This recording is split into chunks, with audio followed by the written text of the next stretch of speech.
Hello mga kaibigan at magandang araw. Nandito pa rin tayo sa farm ng aking friend dito sa Halahala, Rizal. At dito tayo tumatambay ngayon at napakalamig at napaka-presko ng hangin dito, no. So, meron pa akong isang i-share sa inyo, no. Matagal na natin din 'tong napapansin, kahit na mula pa noon, no. Bakit bakit karamihan ng tao galit sa mga mayayaman? Bakit nangyayari 'yon? So, i-discuss natin 'yan ngayon. So, karamihan ng tao o karamihan ng mahihirap is galit sa mayayaman. Bakit? Kasi nga, ang dahilan kasi niyan is sa napapanood natin kasing pelikula yan eh. Pelikula at mga teleserye. Ang laging tema is laging kontrabida yung mayamang masama ang ugali, tapos laging bida yung mahirap na mabuti ang ugali. So, na-adapt natin yung ganong feeling pag napapanood natin yun eh. So, kalaunan, kapapanood natin ng ganong teleserye at pelikula, na-adapt natin yung feeling na nagagalit na rin tayo sa mayayaman. Ang tingin na natin sa mga mayayaman is masasama na nga. So, yun, parang tayo yung nagiging biktima sa pelikula eh. O kaya sa teleserye. So, kaya kada may nakikita na tayong mayaman na bumaba sa kotse, parang ganun na ang tingin natin, which is dapat hindi ganun. Kasi ano lang naman yun eh, twist lang naman ng istorya yun eh. Hindi masaya pag walang ganun. Hindi ba? Hindi yun nangyayari sa totoong buhay. Oo, sabihin na natin maraming mayayaman din na masama ugali. Marami ring mahihirap na masama ang ugali. Hindi nakakabuti o hindi nakakasama ng ugali yung estado mo sa buhay. Ayan na yung personal na ugali ng isang tao. Kung masama o mabuti, hindi tinitingnan kung mayaman o mahirap ka. So, yun nga, ang ibig ko pong ipahatid sa inyo, dapat hindi tayo, tatanggalin natin yung mindset na yun na galit tayo sa mga mayayaman. Kasi, uh, hin, hindi tayo yayaman kapag galit ka sa mayaman.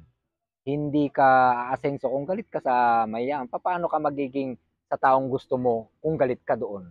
Hindi ba? Kasi pag yumaman ka, magagalit ka sa sarili mo. Hindi ba? So, lahat naman tayo gustong umasenso at gustong yumaman. So, ang maganda natin gawin, tanggalin natin yung mindset na yun na galit tayo o masama ang tingin natin sa mga mayayaman dahil ganid o gahaman. Hindi ganun. Lahat naman tayo gustong umasenso, sabi ko nga. Ang maganda nating gawin, imbes na magalit tayo sa kanila, gayahin natin yung mga lifestyle nila o yung hindi lifestyle kasi maluho sila eh. Tsaka mo nagagayahin yun kapag marami ka ng pera. Gayahin natin kung paano sila humawak ng pera, paano sila magnegosyo, paano sila mag-isip, saan, yung, saan sila pumupunta, ano yung mga binabasa nila, ano yung mga pinapanood nila, sino yung mga taong kausap nila. Yun ang mga gayahin nating mindset nila o mga habit nila. Kasi yun yung nagpapayaman sa kanila, yung mga habit nila na yun, yung mga taong kasama nila, yung mga librong binabasa nila, yung mga palabas sa television na pinapanood nila, bakit nila pinapanood yun. So yun yung mga gayahin natin, imbes na magalit tayo sa kanila. Sabi nga nila, if you cannot beat them, join them. Join natin sila. Gayahin natin yung habit nila. Kaya mula nung ginawa ko yan, kasi dati ganun din ako eh. Lagi din akong, kasi 90s, wala pang internet niya, puro pelikula at teleserye nun eh. Ang eksena lagi is mayaman mahirap eh. So inaapi yung mahirap, tapos sa kalaunan, nagtagumpay yung mahirap, natalo yung mayaman. So ganyan lagi eksena. So napoprogram sa atin yon. So ang ginawa ko, mula nung nag-start ako nagbasa ng mga libro para pag-improve ng sarili, nabasa ko yung mga yan. Na imbis na magalit ka sa mayaman, gayahin mo na lang sila. So mula naman nung ginaya ko yung mga habit ng mga mayayaman, hindi naman kaagad-agad magagaya mo eh. Paano lang sila maghawak ng pera? Paano sila mag-isip? Paano sila magdesisyon? Ano yung mga binabase na lahat yan? Unti-unti kong inadapt yan. Pati yung mindset nila, yung prosperity mindset. So unti-unti kong nakikita ang mga pagbabago. Kasi walang mababago sa atin kung hindi tayo magkukusang magbago. Hindi ka mababago ng ibang tao kapag ayaw mo. Dapat kusa mong gagawin yan. Kagaya yan, inumpisahan ko yan, ano yan eh, 2019, nag-upisa akong medyo baguhin yung mindset ko na ano. So hanggang ngayon naman, so far naman, napakalagi ng pagbabago sa buhay ko. Kaya mula noon, ang sinusubaybayan ko na lagi ng mga mga tao yung mga mayayaman. Binabasa ko yung mga pinapatayo nilang negosyo, mga article kung saan sila ini-interview o may mga gathering sila, pinupuntahan ko at nakikinig ako sa mga seminar nila, mga ganun.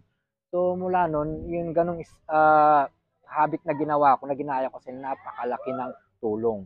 Kaya tanggalin natin yung mindset na ganun, na yung galit tayo sa mga mayayaman.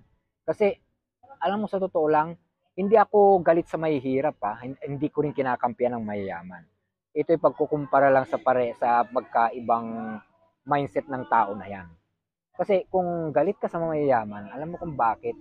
Lahat ng karamihang nakikita mo diyan sa syudad, mga building, magagandang hotel, magagandang kalsada o mga resort at kung ano-ano pa, sila ang nagpagawa, mga magagandang parke, mga pinupuntahan natin, di ba?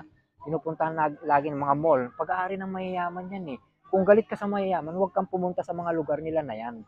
Hindi ba? Galit ka eh. Sila ang may gawa niyang mga ano na yan. Ah, mga lugar na yan. Tsaka, kung talagang galit ka sa mayayaman, huwag ka magsuot ng mga produkto nilang damit, cellphone, lahat ng suot mo siguro, lahat ng gamit mo sa bahay, lahat ng kinakain mo, dinadala yan ng mayaman sa harapan mo. Kaya kung galit ka sa mayayaman, huwag mong gamitin. Magtanim ka ng sarili mong kakainin. Kasi lahat yan dinadala ng mayaman sa harapan mo. Pag wala ng mayayaman na negosyante, walang darating na ganyan. Walang damit, walang relo, walang cellphone, wala lahat. Kaya dapat huwag kayong magalit sa mayayaman. Okay? Hindi ko naman din sila kinakampihan. Hinahangaan ko lang sila. Dahil kapag ang hinahangaan mo yung mga taong mga successful, natural magagaya mo yung habit nila. So kaya ang payo ko po sa inyo mga kaibigan, huwag tayong magalit sa mayayaman. O sabihin na natin gayahin na lang natin yung mga habit nila sa araw-araw nilang pamumuhay. Hindi po ba? Hindi ba mas maganda 'yon? So sana mga kaibigan, nakapagbigay na naman ako ng konting kaalaman sa mga natutunan ko rin. Pinapasa ko lang din naman kasi yung natutunan ko eh. So sana baguhin na natin yung mindset natin. Gayahin na lang natin yung mga mayayaman. Huwag natin tingnan kung masama o mabuti yung ugali nila. Basta gayahin natin yung habit nila, paano sila nagnegosyo, subaybayan natin yung mga ginagawa nilang negosyo, mga strategy nila, o ano yung mga binabasa nila, kung saan sila pumupunta. Punta ka din sa mga lugar ng mga mayayaman para mabago yung mindset mo. Ganun ang gawin natin mga kaibigan. At sana nakapagbigay ako ng konting kaalaman. Sana isabuhay niyo yung sinabi ko na yan. Maraming salamat at hanggang sa muli.